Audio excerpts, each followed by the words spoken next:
కలియుగ ప్రత్యక్ష దైవం శ్రీ వెంకటేశ్వర స్వామి వారిని పలువురు ప్రముఖులు దర్శించుకున్నారు. శనివారం ఉదయం వీఐపీ విరామ సమయంలో మాజీ team India cricketer MSK Prasad, Tamil Nadu deputy speaker K పిచండేలో వేరువేరుగా కుటుంబ సభ్యులతో కలిసి దర్శించుకుని మొక్కులు చెల్లించుకున్నారు. దర్శనానంతరం ఆలయంలోని రంగనాయకుల మండపంలో వేద పండితులు వేదాశీర్వచనం అందించగా ఆలయ అధికారులు శ్రీవారి తీర్థ ప్రసాదాలను అందించి పట్టు వస్త్రంతో సత్కరించారు.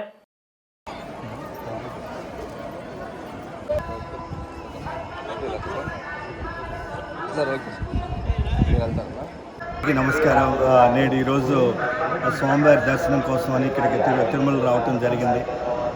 చాలా సంతోషంగా ఉంది. చక్కటి దర్శనం అయింది. చాలా మార్పులు కూడా చూసాము. ఆఫ్ లైట్ లోపల కానీ బయట కానీ ఇవన్నీ కూడా మార్పులు ఏదైతే చేశారో అది భక్తులకు కానీ అందరికి కూడా చాలా కంఫర్టబుల్గా ఉన్నట్లుగా అనిపించింది. మరి టీటీడీ పెద్దలు కానీ అట్లానే దీన్ని మేనేజ్ చేస్తున్న ప్రతి ఒక్కరికి కూడా మనస్ఫూర్తిగా ధన్యవాదాలు తెలియజేసుకున్నాను. చాలా సంతోషంగా ఉంది. విత్ ఫ్యామిలీ ఈరోజు రావటం జరిగింది. Thank you so much. IPL చాలా చక్కగా జరుగుతుంది. మీ అందరు చూస్తూనే ఉన్నారు, వీక్షిస్తూనే ఉన్నారు.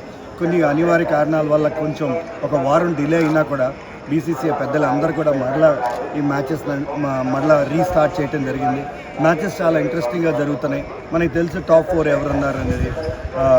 గుజరాత్ టైటన్స్, ఆర్సీబీ కానీ, పంజాబ్ కానీ, ముంబై ఇండియన్స్, ఈ 4 టీంలు టాప్ 4లో కూడా రావటం జరిగింది.